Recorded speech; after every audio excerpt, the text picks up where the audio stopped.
The mountain man married the abandoned bride the same day. He found her standing alone at Copper Ridge Station, her wedding dress gathering dust, while her intended groom rode away with her dowry money. Ophelia Crown held her spine straight as marble. The small crowd of onlookers whispered behind gloved hands. Their words cut deeper than Wyoming wind.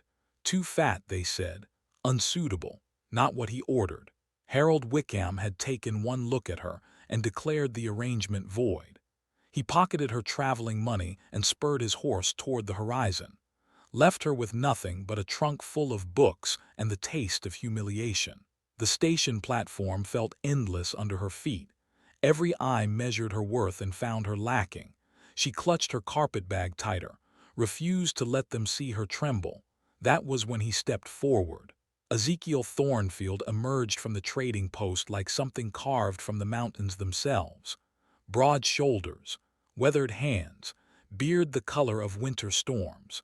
He moved through the crowd without hurry, his boots heavy on the wooden planks. He stopped in front of her, studied her face with eyes the color of granite. The whispers died. "Ma'am." His voice carried the weight of 15 years alone.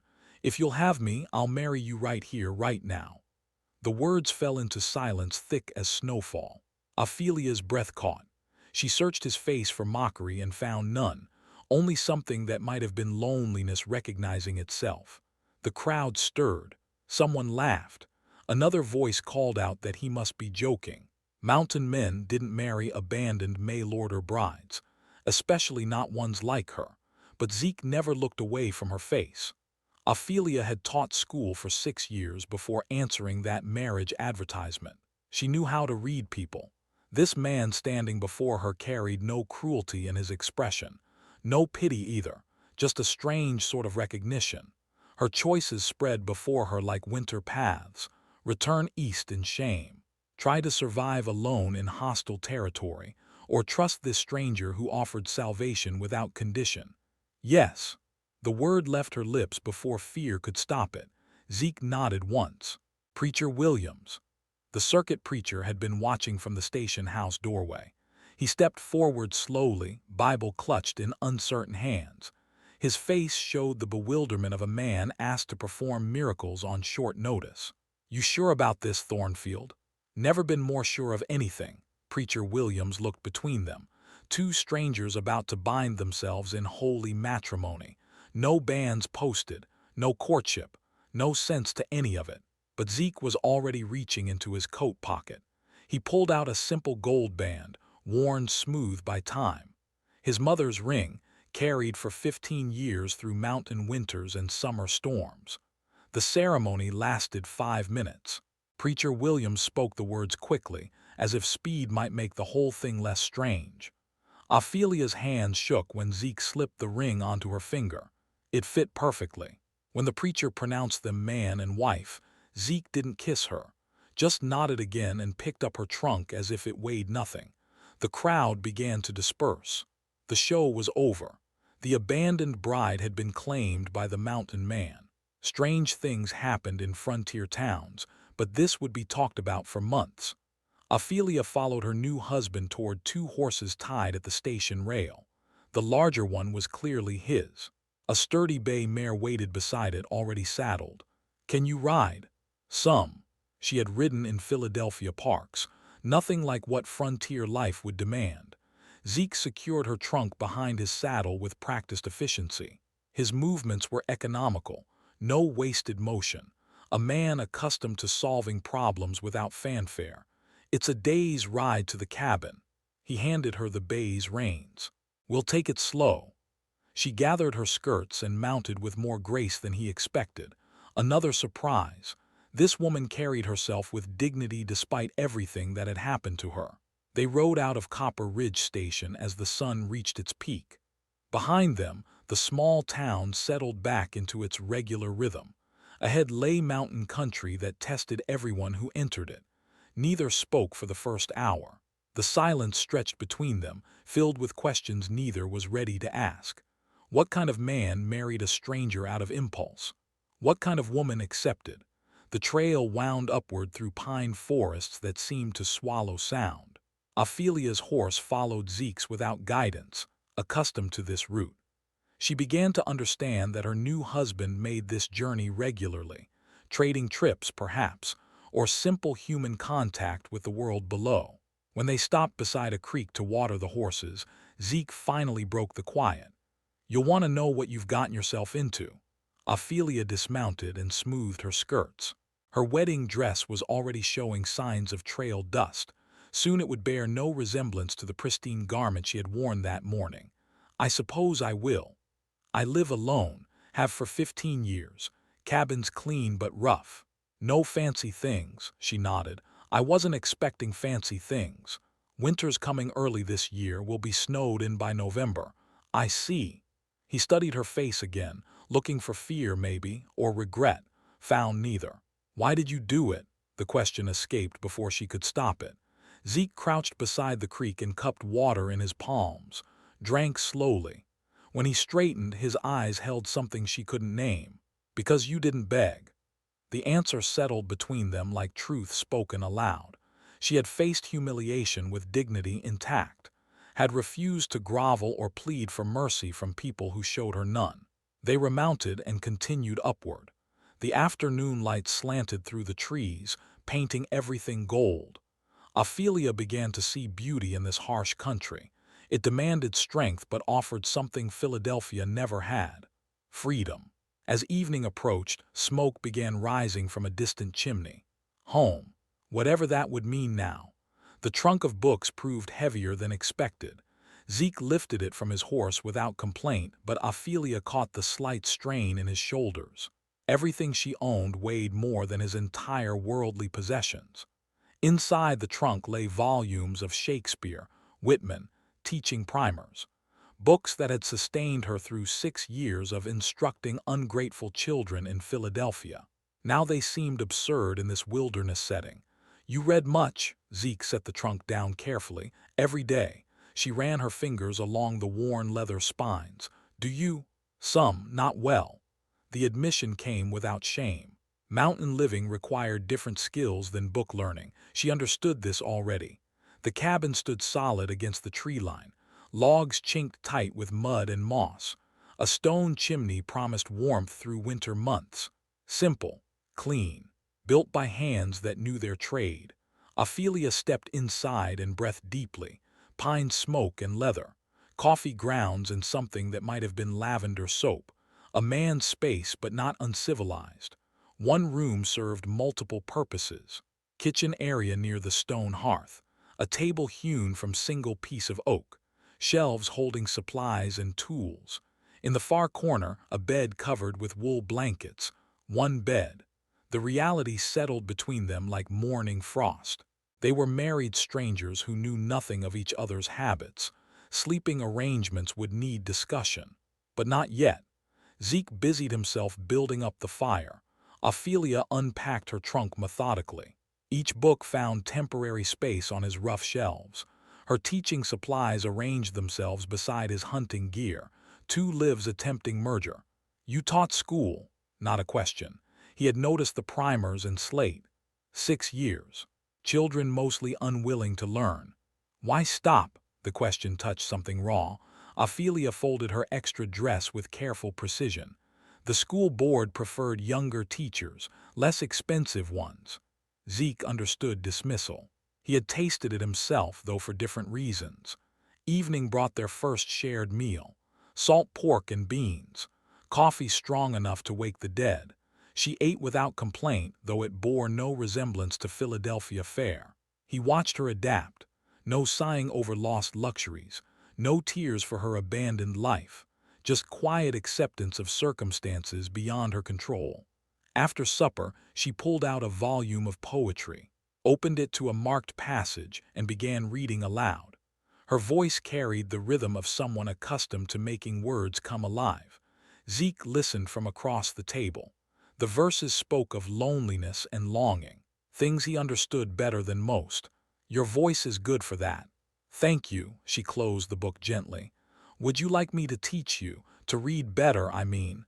The offer hung between them. She wasn't offering charity, just exchange of one skill for another. "What would you want in return?" to learn what you know about surviving here. Fair trade, knowledge for knowledge. The sleeping arrangement solved itself simply. Zeke took his blankets to the hearth, left her the bed without discussion. Gentlemen honored such boundaries, even in wilderness settings. But sleep came slowly for both. Morning revealed frost on the cabin windows. Winter approached with mountain urgency. Zeke began her education immediately. First lesson concerned the horses, how to saddle properly, how to read their moods and needs. Ophelia's hands fumbled with unfamiliar straps and buckles. Like this. His fingers covered hers, guiding the motion, calloused skin against soft palms. The contact lasted only seconds but left impressions. She learned quickly. City education had trained her mind to absorb new information. Within a week, she could saddle both horses without assistance. His reading lessons progressed more slowly. 15 years of solitude had left gaps in his learning, but he possessed natural intelligence dulled by lack of practice. She chose simple passages first, adventure stories that held his attention. Her finger traced beneath each word, patient as she had been with reluctant students. You're a good teacher. You're a willing student. That makes the difference. October painted the mountains in shades of fire. They worked together gathering winter supplies, chopping wood, preserving meat, preparing for months of isolation. Ophelia's soft hands developed calluses. Her pale skin bronzed under autumn sun. The woman who had stepped off that train in wedding finery was transforming into something harder, more practical, but she never lost her dignity. Zeke found himself watching her more often. The way she hummed while working, how she arranged wildflowers in a tin cup to brighten the table, small touches that made his rough cabin feel different, feel like home. The first snow came early, just as he predicted. Fat flakes that fell steady and silent. By morning, the world wore white 3 inches deep. They stood at the cabin window watching the transformation, shoulder to shoulder, breathing fog on the glass. Beautiful, she murmured. Dangerous, too. This is just the beginning. She nodded, already understanding that mountain beauty came paired with mountain threats. That afternoon brought visitors. 3 riders emerging from the tree line like ghosts materialized from the storm. Zeke's hand moved instinctively toward his rifle. Stay inside. Ophelia obeyed but watched through the window. She recognized the tension in her husband's shoulders, the careful way he stepped onto the porch. The lead rider called out greetings that sounded false, too friendly for the circumstances. His companions remained mounted, hands resting near their weapons. Heard you got yourself a wife, Thornfield. News travels fast. Curious thing. Man your age taking a bride, especially one that was thrown away by another. The insult landed like a physical blow, but Zeke's expression never changed. My wife is no concern of yours, Morrison. Ophelia filed the name away. The trading post owner who had been so cold during their supply run. Everything in these mountains concerns me, you know that. I know you should move along. Weather's turning. The riders lingered another moment, measuring, calculating. Then Morrison touched his hat brim in mock courtesy. Give our regards to the missus. They disappeared into the falling snow as quietly as they had come. Zeke remained on the porch long after they vanished. When he finally came inside, his face carried shadows that hadn't been there before. Friends of yours?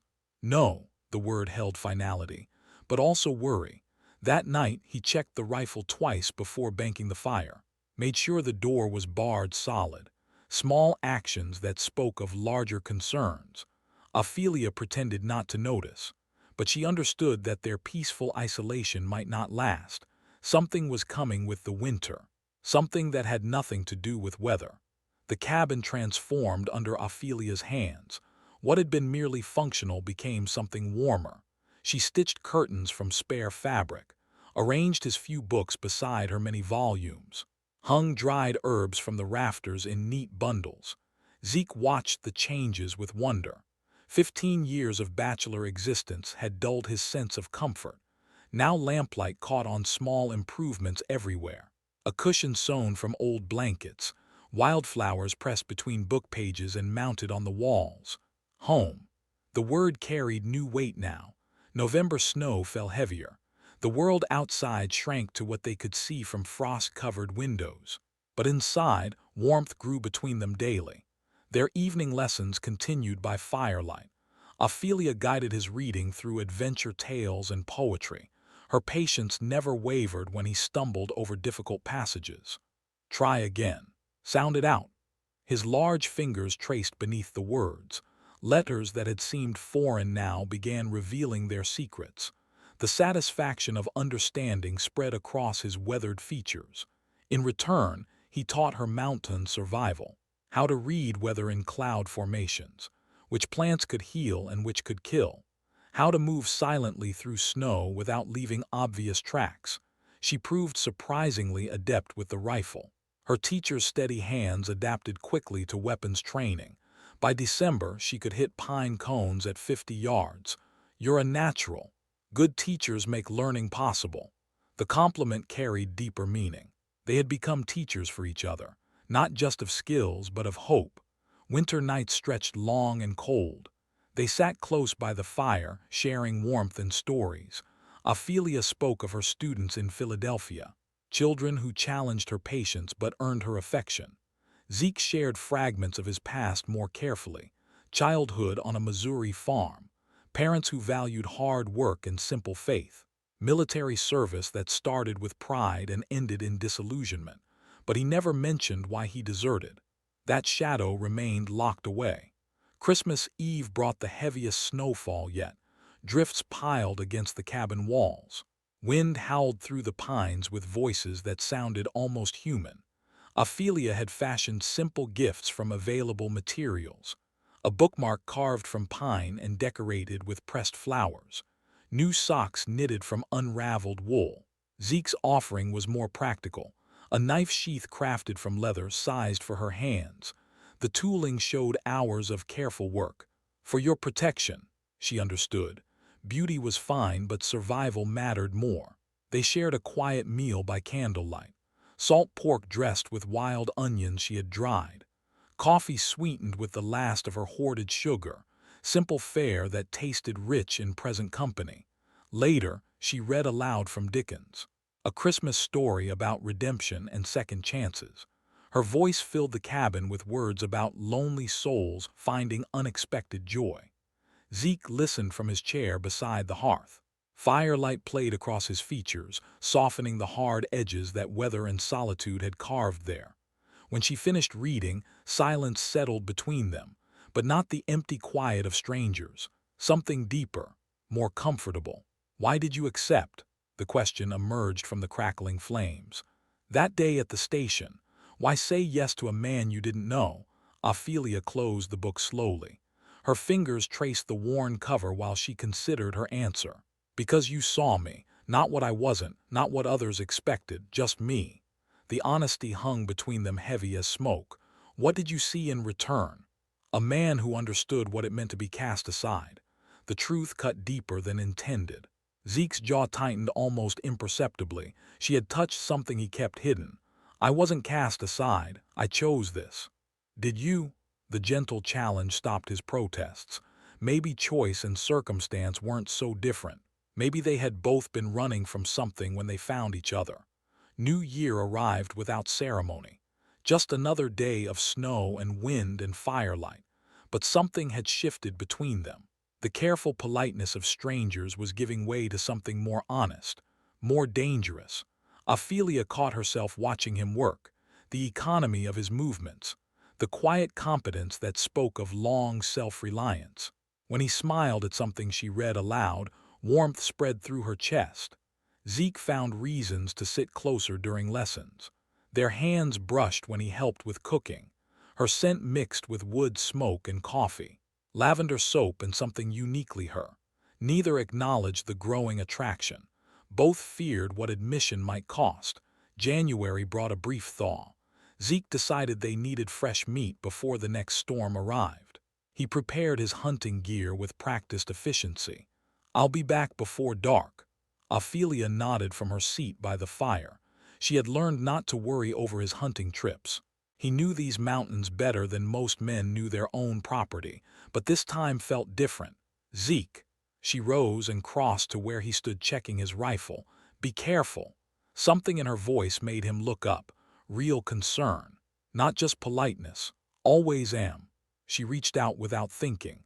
Her hand touched his arm briefly, a gesture that spoke of feelings neither had named aloud. He left carrying the memory of that touch. Alone in the cabin, Ophelia tried to focus on mending, but her thoughts kept drifting to dangerous territory. When had this arrangement become something more? When had gratitude transformed into genuine affection? Into love? The word terrified her.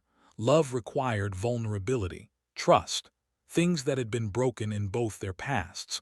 While organizing his few possessions, she found it, a wooden box hidden beneath spare blankets. Inside lay military papers, medals, and a photograph of a younger Zeke in cavalry uniform. Desertion papers bore official seals and damning language, but the details told a different story.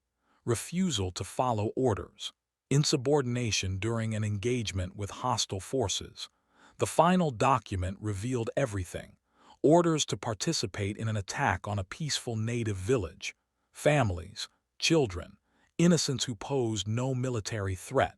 Zeke had refused, walked away from his unit rather than participate in massacre. The papers fell from her trembling fingers. He hadn't deserted from cowardice. He had chosen conscience over career, honor over orders. The sound of approaching horses interrupted her thoughts. But these weren't Zeke's familiar footsteps on the porch. Multiple riders, moving with purpose through the snow. Ophelia quickly replaced the papers and closed the box. Whatever was coming, she would face it without revealing what she had learned. The knock on the door came sharp and demanding. She gripped the rifle Zeke had taught her to use. Winter visits meant trouble in mountain country. Through the window she counted 3 men, armed, watching the tree line for signs of her husband's return. "Mrs. Thornfield, open up. Just want to talk." The voice belonged to Morrison from the trading post, but his tone suggested conversation wasn't his primary goal. "My husband isn't here. We know, saw him heading up toward Eagle Ridge, won't be back for hours." The knowledge chilled her more than winter wind. They had been watching, waiting for Zeke to leave her alone. "What do you want?" "Just a friendly chat about your husband's past, about choices he made." Morrison knew about the desertion. The threat hung unspoken in the frozen air. Ophelia checked the rifle's load and settled by the window. Whatever these men wanted, they wouldn't get it easily. The siege of winter had become something more dangerous. The siege of secrets about to surface. Spring thaw forced them down from the mountain. Supplies ran low despite careful rationing. The trading post at Morrison's Crossing offered the only source of goods within 50 miles. Ophelia prepared for the journey with quiet determination. She had learned to move efficiently in mountain country. Her movements carried new confidence earned through winter survival. Zeke watched her secure provisions with practiced hands. The woman who had struggled with horse tack 6 months ago now handled wilderness travel naturally. "Stay close when we reach town." She understood the warning. Mountain isolation had sheltered them from certain realities. Town brought different dangers. Morrison's Crossing squatted beside the creek like something diseased. Raw timber buildings. Mud streets carved by wagon wheels. Men who measured worth in gold dust and ammunition. They rode into town side by side. Eyes followed their progress with the hungry attention of predators scenting weakness. The trading post dominated the main street. Morrison himself emerged as they tied their horses. His smile held no warmth. "Well, well, the happy couple. Survived your first winter, I see." Zeke nodded tersely. Ophelia remained silent, but her spine stayed straight under the scrutiny. Inside, the post reeked of tobacco and unwashed bodies. Men clustered around barrels and shelves like vultures waiting for carrion. Their conversation died when Ophelia entered. She moved toward the fabric section with measured steps, refused to acknowledge the stares that followed her movements, but tension crackled through the air thick as smoke. "Don't serve her kind here." The voice came from somewhere behind the tobacco barrels. Morrison's laugh sounded forced. Now, boys. Money's money, regardless of where it comes from. But his service turned deliberately slow, each item weighed with insulting precision, prices quoted higher than marked, small humiliations designed to drive them away. Ophelia endured it with dignity that shamed their petty cruelty. She examined goods carefully, made selections based on quality and need, ignored the whispered comments about her appearance and race. Zeke's jaw tightened with each passing insult. His hand drifted toward his sidearm. The gesture wasn't lost on the watching men. Careful, Thornfield wouldn't want any accidents.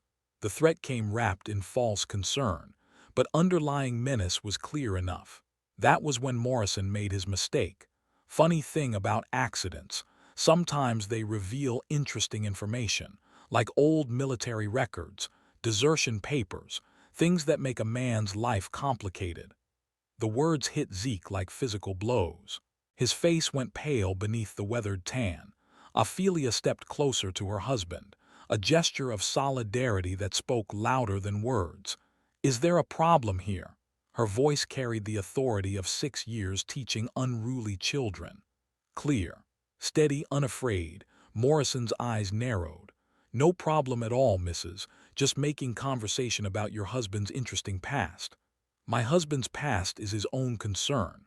"Oh, but some pasts have a way of catching up, especially when there's profit in sharing certain information with certain authorities." Blackmail. The ugly word hung unspoken between them. Zeke's hand moved fully to his weapon now. The watching men shifted position, anticipating violence. But Ophelia surprised them all. She reached deliberately into their coin purse, counted out exact payment for their purchases, placed the money on Morrison's counter with precision. "We'll take our goods now." Her calm response diffused the tension momentarily, but Morrison wasn't finished. "Might want to consider relocating, Thornfield. Mountains can be dangerous for folks with complicated histories, especially when they're protecting someone who doesn't belong." The racial slur came disguised as concern, but its poison was unmistakable. That broke Zeke's restraint. He stepped forward until he loomed over Morrison's smaller frame. When he spoke, his voice carried the quiet menace of mountain storms. "My wife belongs wherever she chooses to be. Anyone suggesting otherwise might find themselves on the wrong end of an unfortunate accident." The promise of violence shimmered between them. Morrison's cronies reached for weapons instinctively, but Ophelia moved first. She knocked over a lamp with calculated clumsiness. Kerosene spread across the wooden counter in a spreading pool. The flame caught instantly, forcing everyone to scramble backward. "Oh my, how terribly careless of me." Her apology dripped with false innocence.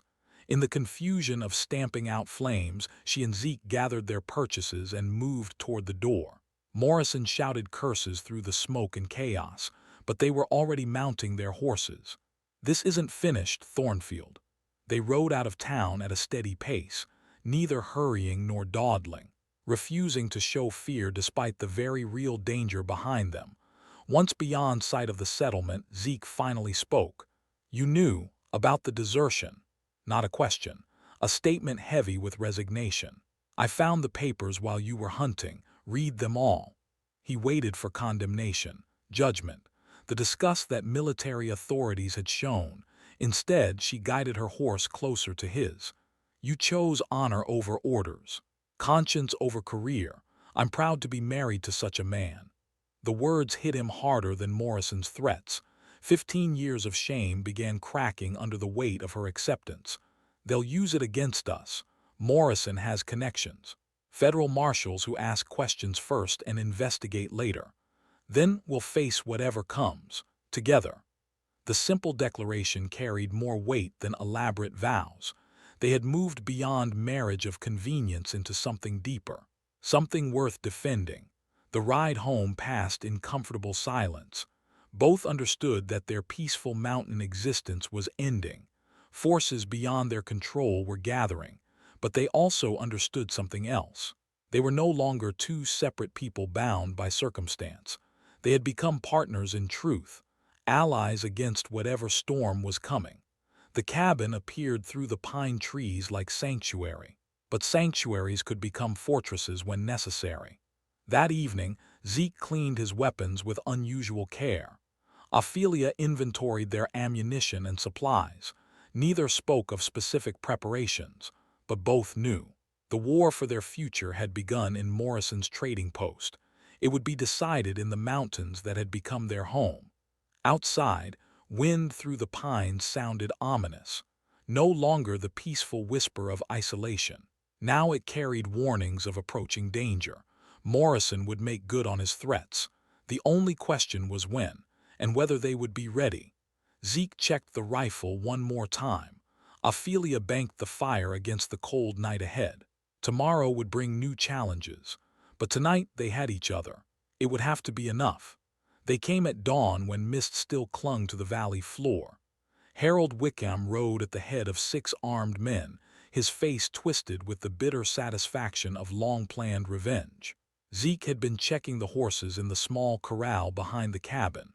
The sound of approaching riders cut through morning stillness sharp as breaking glass. He moved toward the cabin with measured steps. No running, no panic. But his hand found the rifle leaning against the porch post. "Ophelia, stay inside."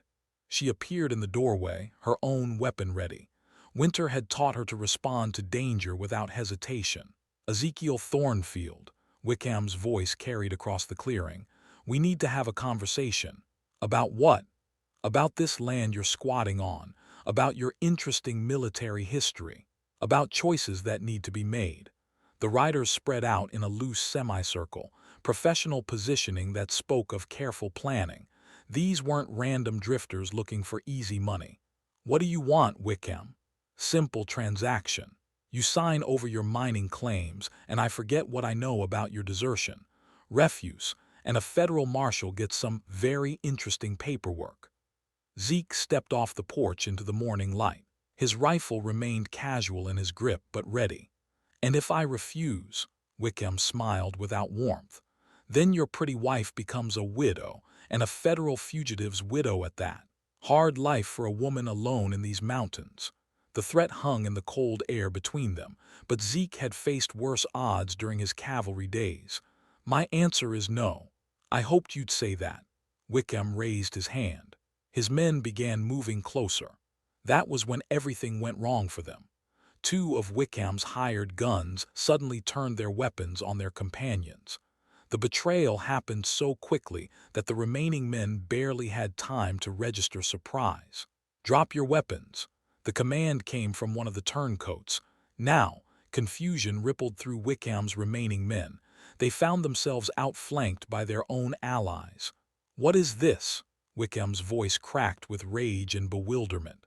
"Justice." Ophelia emerged from the cabin, her rifle trained on Wickham himself. "Something you wouldn't recognize." The truth revealed itself in pieces. During her captivity the previous night, Ophelia hadn't waited passively for rescue. She had used skills learned from 6 years of managing difficult people. She talked to Wickham's men, listened to their complaints about unpaid wages, their concerns about the legality of his schemes, their growing doubts about a boss who changed plans without warning. More importantly, she had offered them something Wickham never had: truth.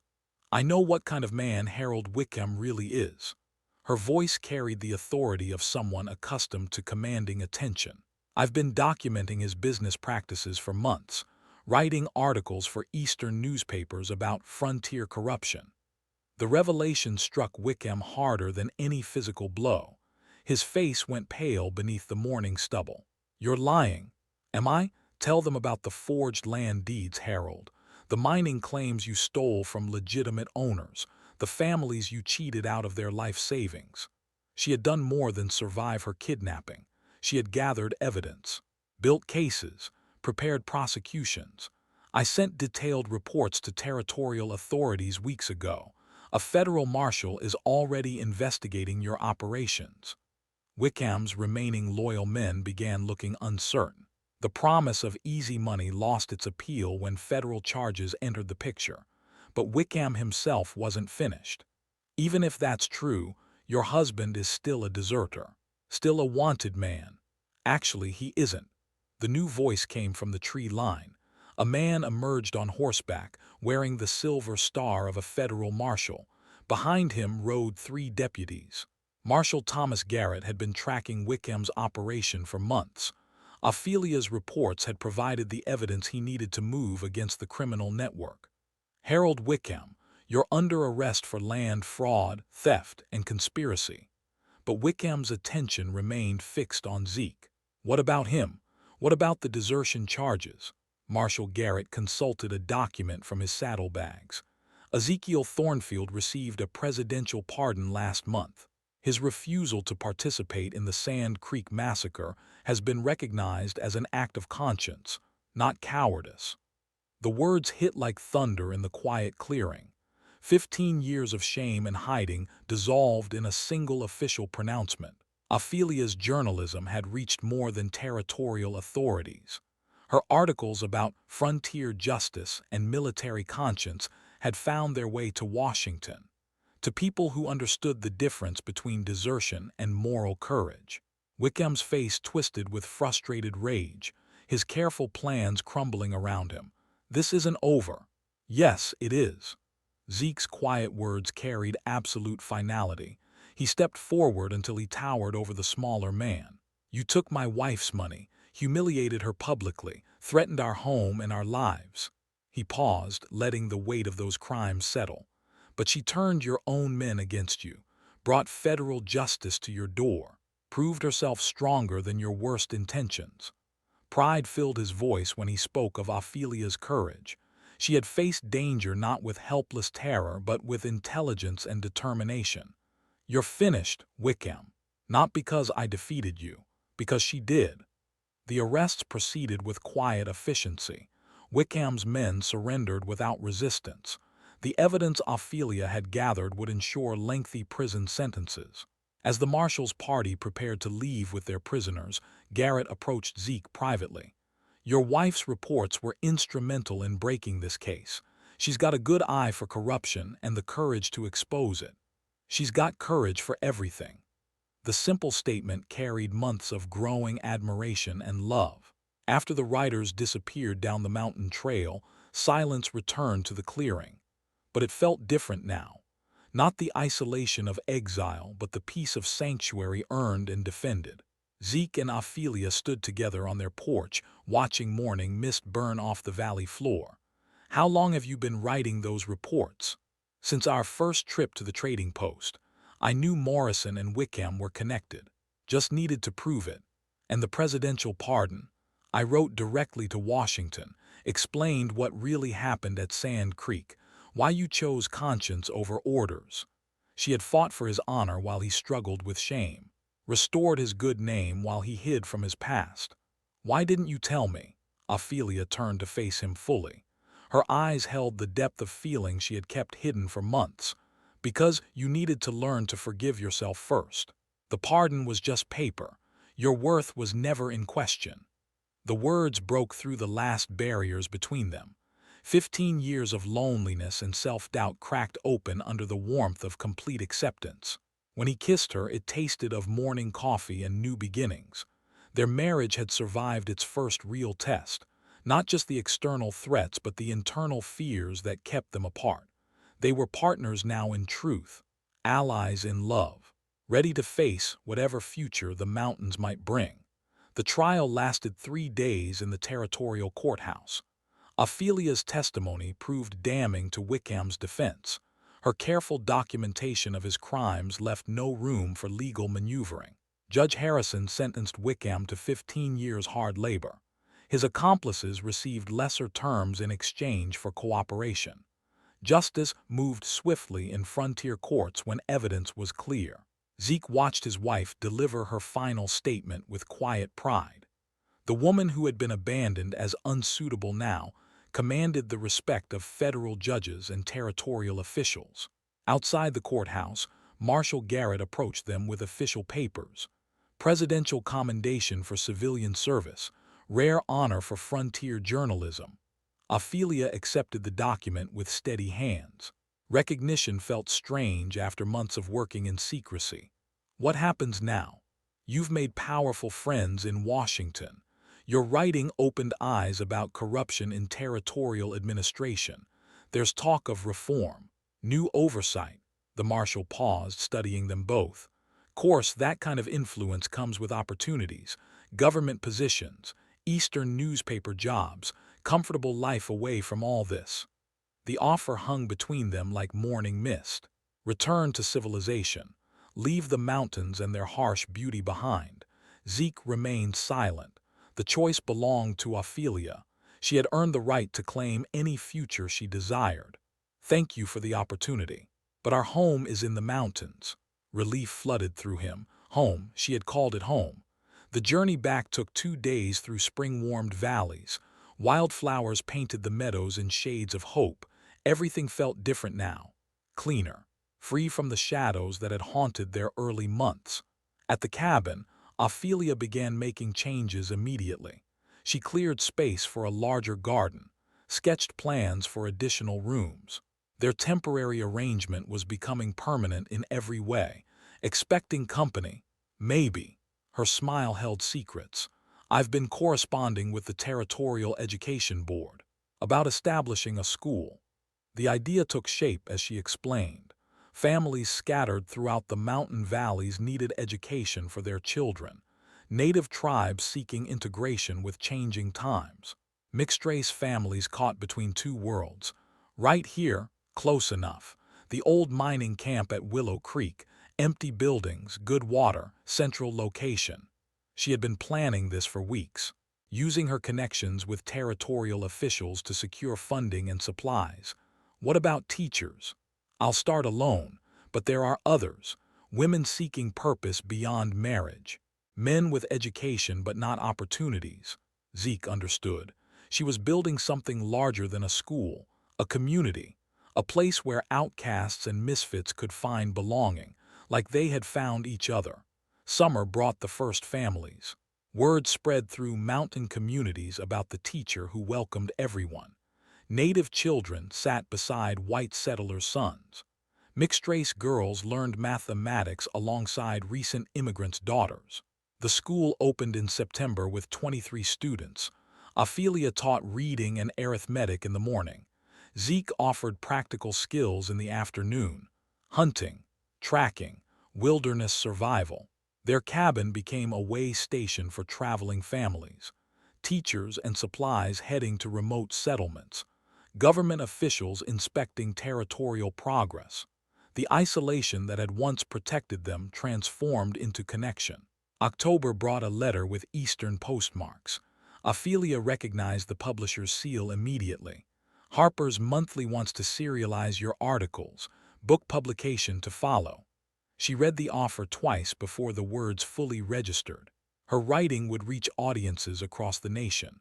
Stories of frontier life and mountain justice. Frontier Bride, a Mountain Marriage. Her working title had caught their attention. Accurate enough, close. She leaned against his shoulder while reading contract terms. Though I might change the ending. How so? The bride wasn't abandoned. She was delivered to exactly where she belonged. That evening, she wrote acceptance letters by lamplight, but also correspondence with territorial officials about expanding the school. Her success would fund larger dreams. November brought early snow and their first wedding anniversary. They marked it quietly with shared memories and future plans. Any regrets? Zeke asked as they watched snow fall past the window. Only that it took so long to tell you I love you. The confession came easily now. Months of partnership had eroded their careful emotional defenses. I married you because I saw strength, not because I pitied you. I said yes because I saw kindness, not because I was desperate. The words they should have spoken months ago finally found voice. December brought news of Wickham's death in territorial prison. Ophelia felt no satisfaction in his demise. Justice served its purpose. Revenge held no appeal. Spring arrived early the following year. With it came official recognition of their school's success, territorial funding for expansion, requests for similar programs throughout the region. Ophelia's book achieved publication to widespread acclaim. Eastern readers devoured stories of frontier courage and unlikely romance. Critics praised her honest portrayal of territorial life, but success couldn't improve on contentment already found. She worked in their expanded garden while Zeke repaired the school's roof. Students would arrive soon for the new term, more families seeking education and opportunity. Their life had grown beyond the desperate circumstances that brought them together. What began as mutual rescue had become genuine partnership. Mrs. Thornfield, a student's voice called from the trail, "Letter for you." Another publishing offer. Another opportunity to claim fame and fortune in distant cities. Ophelia read the proposal without interest. Her stories belonged to these mountains. Her heart belonged to the man who had seen her worth when others saw only unwanted goods. She folded the letter and filed it with similar offers. Some treasures were too valuable to trade. That evening, she sat at her writing desk composing new articles. Stories of mountain education and community building. Of love found in unlikely circumstances and futures built from hope. Zeke read beside the fire, his skills improved beyond recognition. The deserter had become a teacher. The abandoned bride had become an author. Both had found redemption in the recognition of worth that others had missed. Outside, wind through the pines whispered of seasons turning, of new challenges and continuing growth. Inside, lamplight caught on wedding rings worn smooth by honest work and genuine affection. The mountain man had married the abandoned bride that first day, but love had taken longer to arrive. It had been worth the wait, and that is all to the story for now. Please let me know where you are tuning in from. Perhaps we will create a story there. Consider liking this video and subscribing to our channel, and if you enjoy our content, click this video on your screen. I promise you it's worth watching. See you tomorrow.